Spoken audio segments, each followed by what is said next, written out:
ముఖ్యంగా మన రైతాంగం కష్టపడతా ఉన్నారు నీటి సాగు విషయంలో.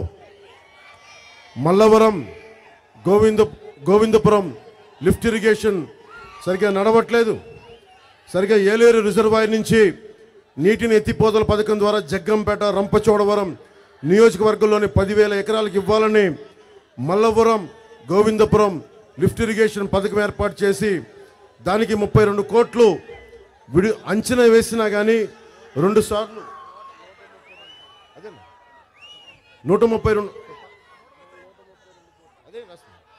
132 కోట్లు అంచనా వేసినా కానీ 2 సార్లు శంకుస్థాపన చేశారు, కానీ నిధులు ఇవ్వలేదు.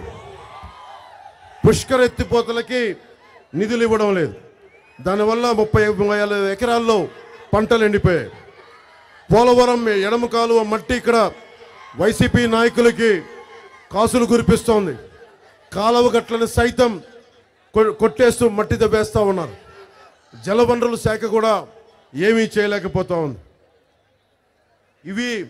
ఇలాంటి చాలా ఉన్నాయి నా దృష్టిలో.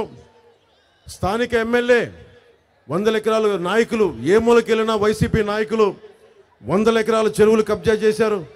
కిట్లంపూడి మండలం బూరుగుపూడి గ్రామంలో ఉన్న 175 ఎకరాల దుస్లాం చెరువుని వైసీపీ నాయకులు కబ్జా చేశారని తెలియజేస్తా ఉన్నారు.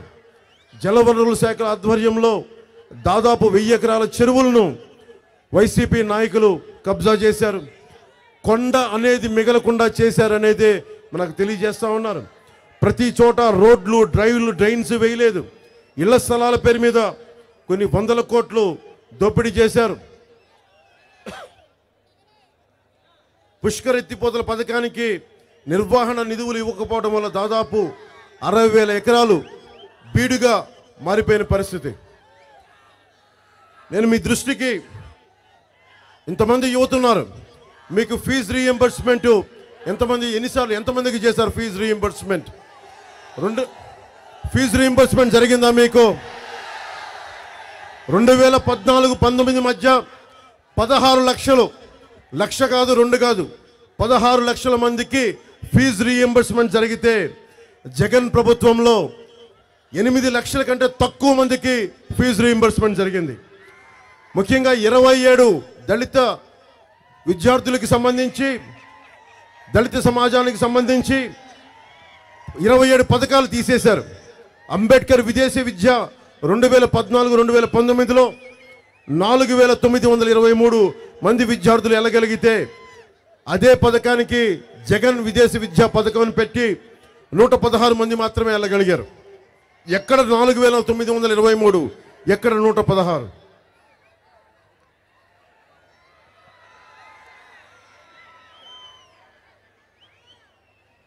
ఎస్సీ సామాజిక వర్గానికి ఉచిత విద్యుత్ అని చెప్పి మోసం చేశారు. అధికారంలోకి వస్తే ఎస్సీ ఎస్టీలకి నెలకి 200 యూనిట్ల వరకు ఉచిత విద్యుత్ పథకం అమలు చేస్తానని వైఎస్ జగన్ హామీ ఇచ్చి అధికారంలోకి వచ్చాక ఎస్సీ ఎస్టీ కాలనీలు తాండాల్లో నివసించే వారికి మాత్రమే ఈ పథకం అని మెలికిపెట్టి దాంతో 5 లక్షల మంది పేద ఎస్సీ ఎస్టీ కుటుంబాలు ఈ పథకానికి దూరం అయ్యాయి.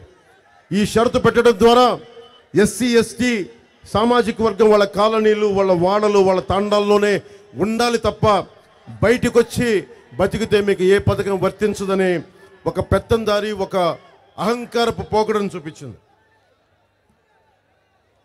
ఈ నియోజకవర్గంలోనే వీరవరం గ్రామంలో చిన్నపాటి బండు నడుపుకునే ఒక ఎస్టీ వ్యక్తి పైన అతని కొడుకు శివ 15 సంవత్సరాలు 10వ తరగతి విద్యార్థి పైన ఇప్పుడు ఎమ్మెల్యే అభ్యర్థికి సంబంధించిన వ్యక్తి వాహనంతో ఢీకొట్టి ఇనుపరాడుతో దాడి చేశారు.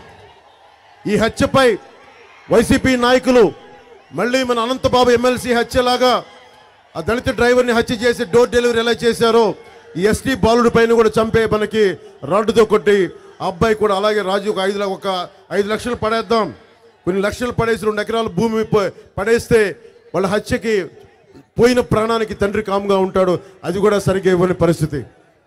ఒకవైపు జగన్ కులాల మధ్య చిచ్చు పెడతా ఉన్నాడు. మీరందరూ చాలా చాలా జాగ్రత్తగా ఆలోచించుకోవాలి. సమాజం ఒక్క కులం పైన నడవదు. సమాజం ఒక్క కులం మీద నిర్మాణం జరగదు. సమాజానికి చాలా అన్ని కులాలకి బాధ్యత ఉంది. ఒక కులానికి అసమానతలు ఉంటాయి, నేను కాదంటలేదు. కానీ దారి జ్ఞానం ఉన్న నాయకులు మటుకు చాలా జాగ్రత్తగా మాట్లాడాలి. నేను చాలా బాధ్యతగా ఉన్న నాయకుడిని. ఇంతమంది యువత నా పక్కన ఉన్నా కానీ, సమూహం ఉన్నా కానీ, నేను ఎప్పుడు మేము ఆవేశంతో మాట్లాడతాను. కానీ నేను మిమ్మల్ని ఎప్పుడు కూడా ఒక చెడు దారి వైపు నడిపించను, విధ్వంసం వైపు నడిపించను. నేను ఎప్పుడు మీ భవిష్యత్తు బాగుండాలని చెప్పి నిర్మాణాత్మకంగానే